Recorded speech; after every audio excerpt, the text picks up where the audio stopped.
everybody. Welcome to Quilting Business Success. We're going to give a couple of minutes for people to get on here before we actually begin. But we will be having a conversation today with Connie Mounsey, right? Did I Yes, pronounce that correct. right? Good. Perfect. And if any of you are visiting us for the first time on this podcast, this is a podcast that is designed to inspire, encourage, educate, and inform people who may be starting a quilting business or thinking about starting a quilting business, or somewhere along the path of working their quilting business. So I will mention while we let people join the webinar that when you go to access the prior recorded episodes, one super easy way to do it is to go to the YouTube channel. And if you search for Quilting Business Success on YouTube, you'll find the channel. And so all of them are there except the ones where we lost the video footage. And so there are a couple. No, it's not just you. Actually, we're missing episode 1 too. I looked there and you did it too? well, we had the audio for episode 1, but we didn't have the video, so it's not on YouTube. But most of them are there, and I think whenever you're piecing a block or putting a binding on or some other kind of, work that has your hands busy, it's not a bad thing to play these podcasts up in the corner on YouTube on your TV. Also, if you know how to do how podcasts work, you can use your podcast player that's on your phone or Spotify or something. And that way it downloads them onto your phone so that if you're doing a long drive in the car or something, or if you want to play the episode so that your husband knows what you're thinking about, and maybe you can kind of brainwash him a little bit into a little bit of understanding what you know about the quilting business so that he also knows a little bit about the quilting business and is more comfortable with it. The last thing I'll say before we get rolling is that at the bottom of the screen, if you are attending, there is attending the live If you're session. live, yes. Yeah, there's a Q&A down at the bottom, and we'll check that periodically. And so you can type a little question for Connie down there, and we'll check it once in a while and read the question and see what she has to say. So with that, Why don't you introduce yourself, Andrew? Oh, well, I could introduce you too. This is sitting next to me is the ever handsome Bobby Ware. He is our one of our tech support gurus that people I was going to say people pay good money to spend 15 minutes with you, but it's not true. We do it for It's free. free. I'm free. Yes. Yep. And I am Andrew Weaver. I am the machine whisperer here at Gamble. I handle technician training and some of those programs that we do. And I love this podcast. So tonight we have Connie Mounsey here with us. And Connie, what part of the country? Where do you live? I live in Moreland, Oklahoma. It's in northwest Oklahoma. Is that, I mean, it's not the name of a city that I recognize. Is it rural? No, the population is about 2,500. Okay. So would you consider that out in the boondocks? Yes, I am out in the boondocks. So Connie, how long have you been long arming? I started in 2012. That's when I bought my machine, but my mom had one, but hers was a hunk of junk, and it was really difficult to use. She tried to give it to me, and we decided to buy a new one. But it was enough to spike your interest that you Oh, enjoyed it. yeah. Yes, I did. So what made you decide to long arm then? I mean, she had a hunk of junk. You didn't want that, but you did want to get your Right. quilts done. Well, we had recently adopted one of our grandchildren, and so I really needed to be at home, and I enjoyed quilting. And so we just decided to try. We just kind of jumped in with both feet. Mm-hmm. How old was the grandchild at that time? Or Oh yeah, that's a good reason to want to be home. yes, she was tiny. So did you, when you first got a long arm, yourself, did you get it? Was your intention to start a business at that time, or was it Yes. more just for home? No, it was for business purposes. Mhm. Um, I don't know. It was just something I could do at home and I could make my own hours. If I want to get up early in the morning, I could work early, or if I wanted to work late at night, I could work late at night. And it just kind of worked for me. Mhm. And when you first start, was your first long arm, was it a gamble or not? Yes, it was a gamble. It's the same one that I have now. Mhm. Okay, is still It's going hand strong after all guided. these years, huh? Yes, yes. What was that you said? I stepped on your words there. It's hand guided. It's not computerized.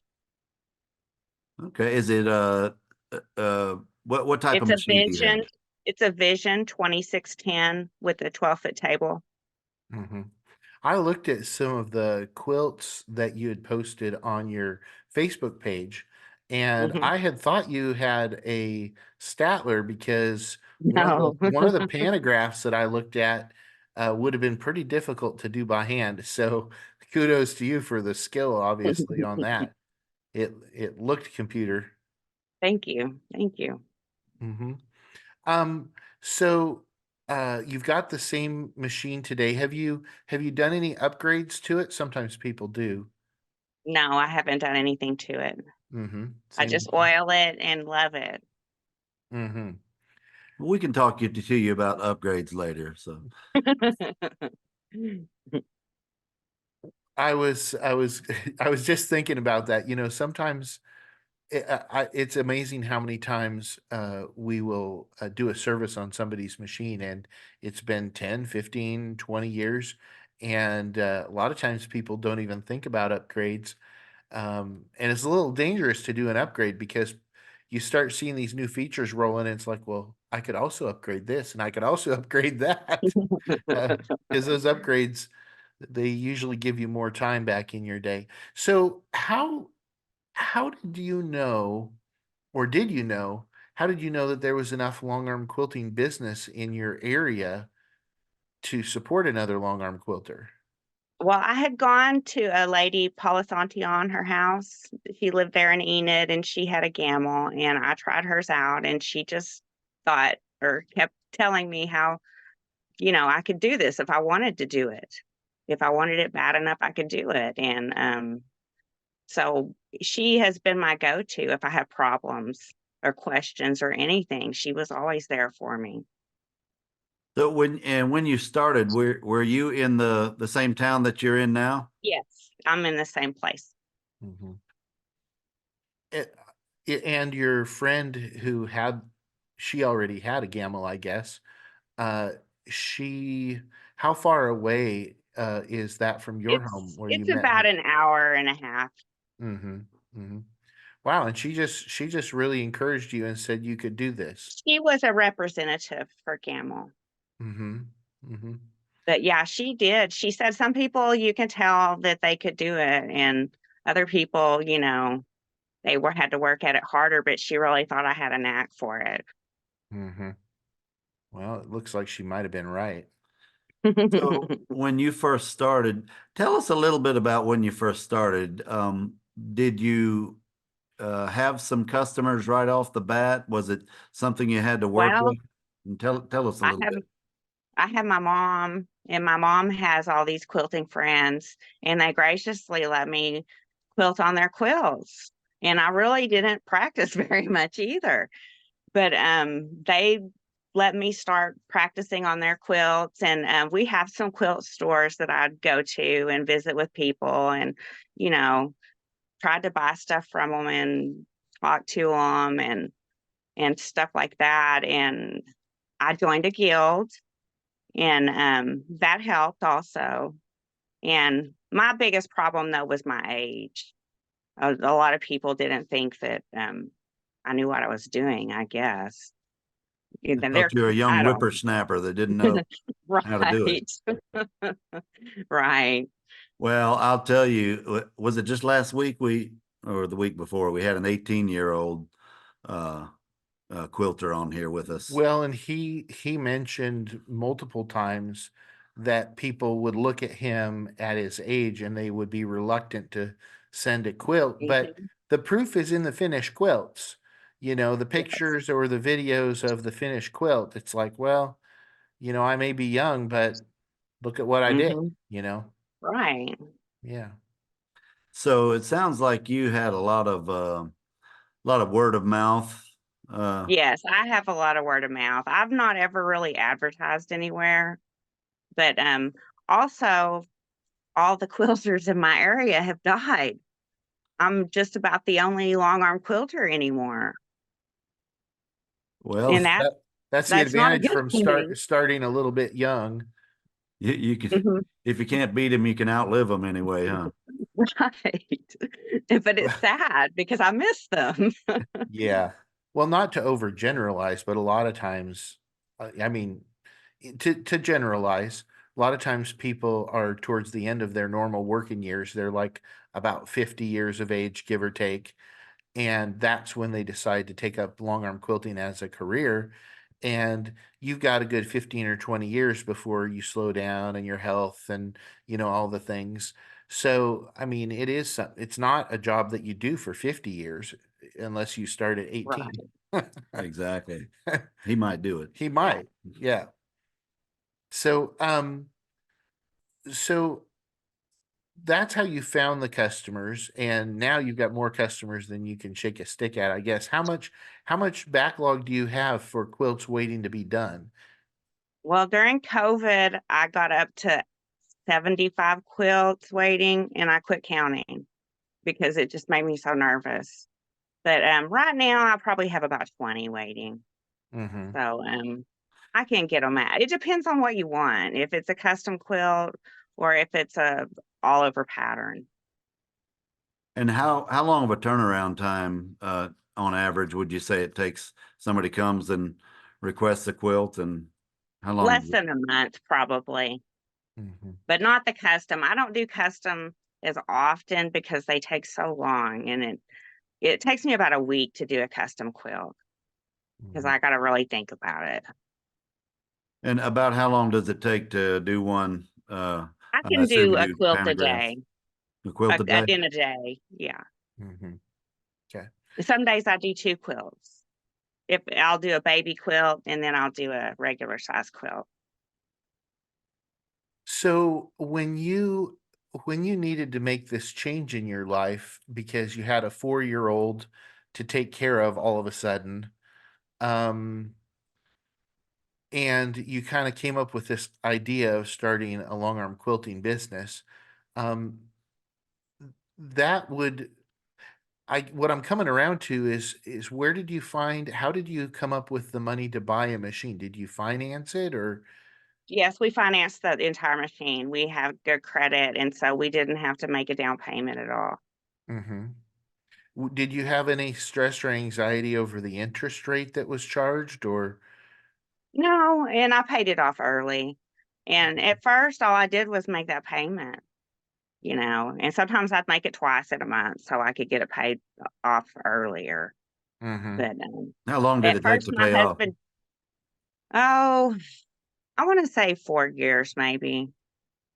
My husband just told me at first just to worry about paying for the machine, you know, not to So stress. you were able to just put all your turnover back into paying off the machine.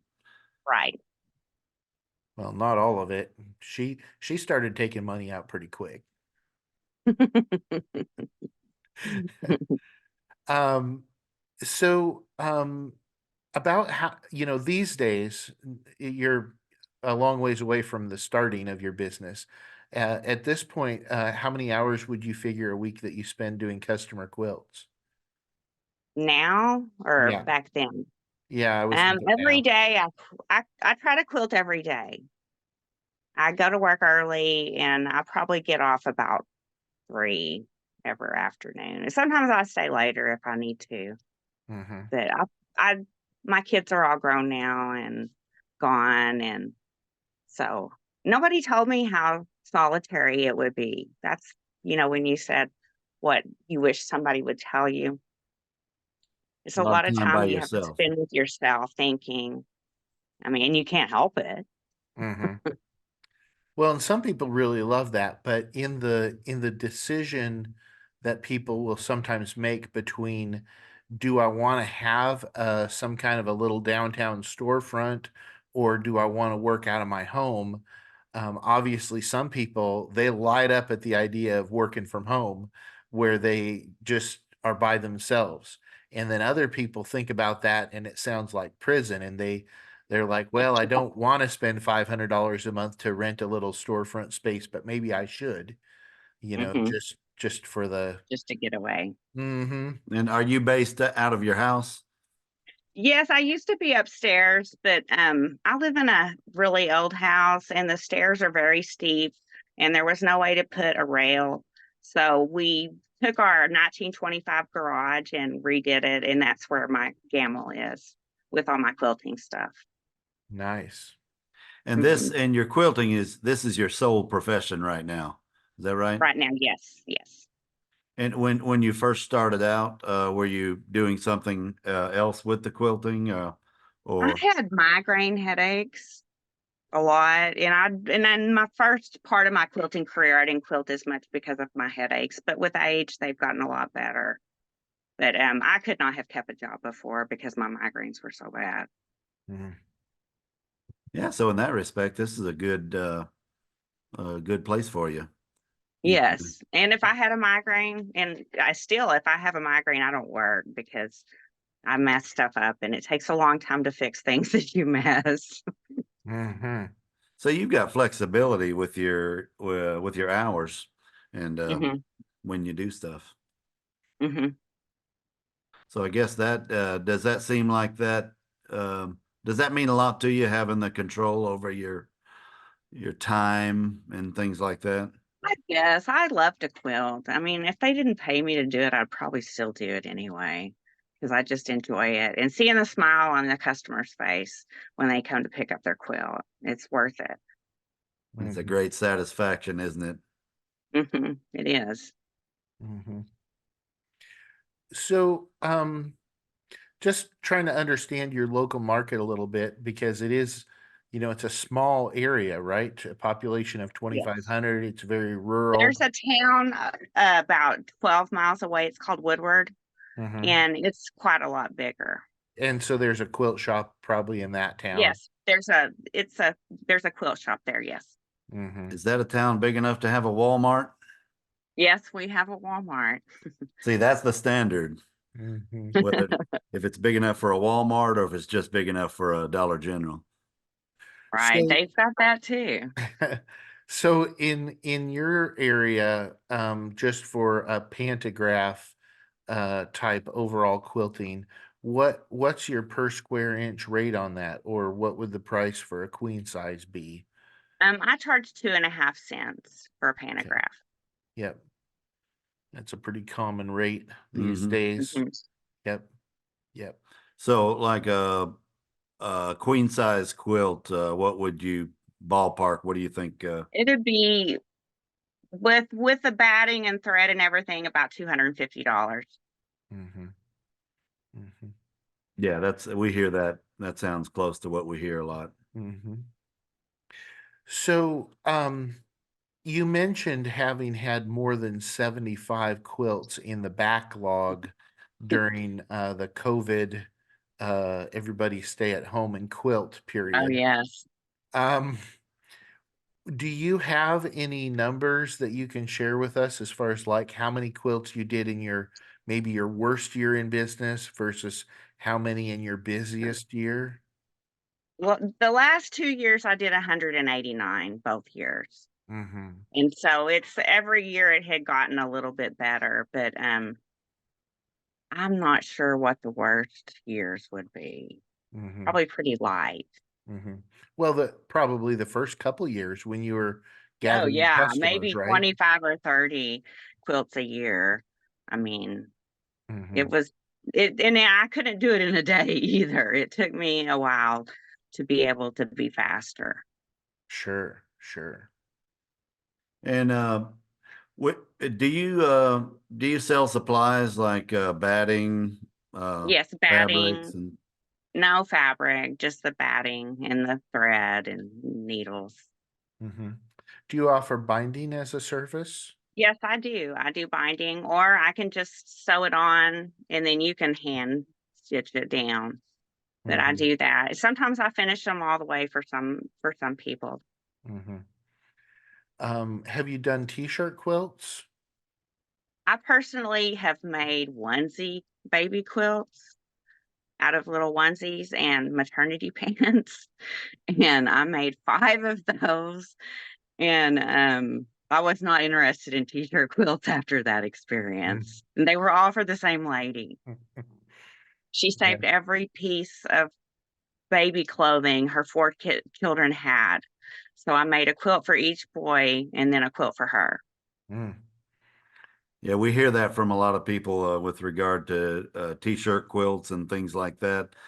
There are some people that really do enjoy doing them, and there are a lot of people that do not. So, Right. Well, it's kind of its own kind of creature, you know? It's not like a regular quilt with regular cotton. yeah, if you're Yes, accustomed it's to just using regular fabric and stuff like that, and you go to a t-shirt quilt, it's everything is different about it. Mhm. So, it's like trying to quilt a double knit quilt. If somebody told you, "Hey, I have a double knit quilt. Can you quilt it?" I don't Well, know. yes. Yes, you could. You can quilt. I mean, if they can quilt toilet paper, they can quilt anything. toilet paper, has that been done? Quilted Northern, yeah. Yeah, Oh, they sell it in the stores. yeah, that's I kind of had a mental outsiders. image of a toilet paper quilt. Now, if a person's listening to this in the morning or in the afternoon, I would like to point out to everybody that this is recorded in the evening. And so We've it, been through an entire day of work. an entire day. We Yes. get a little bit loopy at night.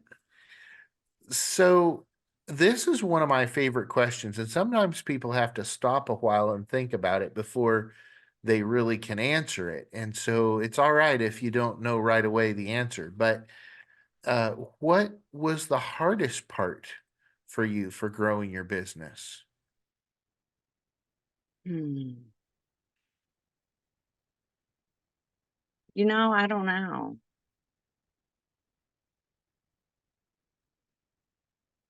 I guess finding enough customers at first was hard Hmm. because nobody, I mean, if you don't have a name, they really don't want to give you their quilt. I've heard so many bad stories, about people, their quilts getting messed up or something.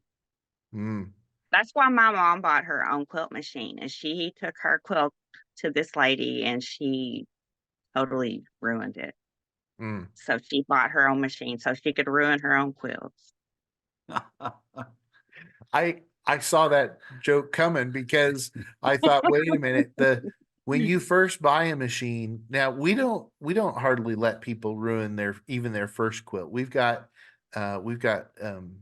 so one thing people probably don't know about is when you work here at Gamble, you actually have to learn stuff about quilting. And so even earlier on today in the hallway over there, somebody was got to the point of her new owner training. I mean, she works here, but she got to the point of her training where she was loading up her very first quilt and starting the quilting. And it's funny. She's worked here for 3.5 years or something, and been to lots of quilt shows and stuff. But still, when you go and do it for yourself with nobody helping you, um, she felt like she was overly critical of the work that she did, and I pointed out how a lot of it was actually pretty nice. So, And the thing is, there's a lot more resources available now than even probably when you first started, Connie. Yes, There's yes. You know, you can get new owner training videos and even talk one-on-one with some of the educators and stuff like that. So, Mhm, Or take classes. I've done that. yes, mhm. we do have a question on here. How do you charge for thread uh, by the bobbin? They're asking, do you charge by the bobbin, or is that Yes, what by they're the asking? bobbin. Yes, it's Okay. $1.25 a bobbin is what I charge, and I have a thread charge also. It depends on what size the quilt is. But for a Okay. queen size quilt, it'd be about $10. Okay. So this is not just anybody asking the question. I This is know. somebody that we interviewed on this Yeah, I was podcast about to get to before. that. So Amy is watching us. and she says, send me your t-shirt quilts. Amy Matthias. Yeah, if you see one of our recent podcasts, she is the t-shirt queen. Yep. It is one of those things. If you know how to do them, I think I don't know, it's probably like baking a cake. If you know how to bake a cake, it's not particularly difficult. If you don't know how to bake a cake, you probably don't want to. That's right. I prefer to eat the cake. Um, so so the hardest part of growing your business, I was going to ask you a follow-up question, and you said, finding customers in the early days. Um, but I was wondering, by any chance, was there any sort of a time at which you felt like you kind of had a breakthrough in terms of acquiring clients, or was it more of a just kind of a slow and steady adding one or two here and there the whole way? Well, I got in with this quilt store, and they've really helped me. They fell in love with me, and I fell in love with them, and they've really helped me, you know, with my customer base. Mm, I visit okay. them every 2 weeks, and we spend the day together. We go eat lunch together, and we sew, and I meet customers, and it's a fun day. Right. Well, that certainly, in my mind, that kind of qualifies as kind of a little bit of a breakthrough in the terms of, Hmm. all of a sudden now you have access to all of their customers. Right. Yeah. Yeah. Very cool. Do you see any results of customer wise from your Facebook or social media, or not so much? Sometimes I don't know. Yeah, just be for real if you don't, There's people Yeah, watching that want to know what works for you and what. I would say Facebook would be more than the Instagram, because most of my friends on Instagram are not people that are around here. That Facebook is, to me, is more people that I meet. Mhm. Do you do any shipping or mailing Yes, yes, I quilts? do. I've done quilting by mail before. Mhm. Is that something you continue with? Do you get some of that regularly, or Yes, I've had a couple of customers that have moved, and they mail me their quilts, and then Mhm. I mail them back. Yeah. We are quick creatures of habit, and Right. I wish I could go get a haircut from the lady that used to cut my hair in a different state. um, so, so you've been long arm quilting for quite a long time now. Through all of the ups and the downs and the challenges, who's been your biggest cheerleader or supporter? My mom. It's I been your didn't even mom. want to be a quilter. I broke my ankle, and she swooped down on me with a little featherweight and some fabric, and it kind of morphed from there. you were a captive So she's audience? she's thrilled. So while you were incapacitated and crippled, your mother forced you to start doing some So quilting. Okay, yes, she starting to see. created a monster. But now you like it. Oh yeah, I love it. I love it. My husband was glad too, because I kept looking at DIY TV, and I kept telling him all the stuff we were going to do to this house. Mm. Yeah, we could put a barn door right there. Yeah. So, I keep coming back and thinking about, here you were, you had all of a sudden you had a 4-year-old to raise, and you needed to be home to be able to do that. Um, Tell us a little bit about, I mean, you weren't making a lot of money right off the bat, but now looking back on it, what kind of impact has that made on your life? The ability to work from home and that sort of thing, because people are really interested in that. Well, my husband had an accident a couple of years ago and fell off the house and broke his heel and was incapacitated for a really long time. And there's no way I could have worked and took care of him at a real job because he needed a nurse pretty much. Hmm. So my job has afforded me. I mean, that's one thing I love about it is I can, if I need to go somewhere, I can go. It doesn't matter. I don't have to ask. Hmm. So your job quilting has enabled you to take care of the grandchild when that unexpected injury with your husband happened, be there for him. Hmm. So, yeah, I see a lot of flexibility in what you're describing. There is. There's a lot. So, what's something that you wish someone would have told you when you first started? Probably how much time I spent by myself. That surprised I don't you. it really did. I listen to music when I quilt. I think it helps. But it's still there's just some days I go out there and I'm like, "Oh, I hope somebody stops by today." You sound like you need to expand your business, get another machine, and have somebody else come in and quilt with you. That's what I'm hearing. Or rent some space in the quilt shop and go in there. True, true. Yep. Yeah. We talk to a lot of people that work in quilt shops, and yeah, It's a lot of fun. I've subbed at my local quilt store. Hmm. Yeah. So, all these years ago that you got your machine and started down this road, um, for somebody who is, dreaming about maybe doing this and they've got maybe a husband that they need to convince, or they're trying to figure out where they're gonna, find the money. And normally if you want to do it, the money can be found, but it can be Mhm, kind of stressful to make that decision. What mhm. advice would you give to somebody who really does need to make a change and do what you're doing? What do they need to know? That it's doable.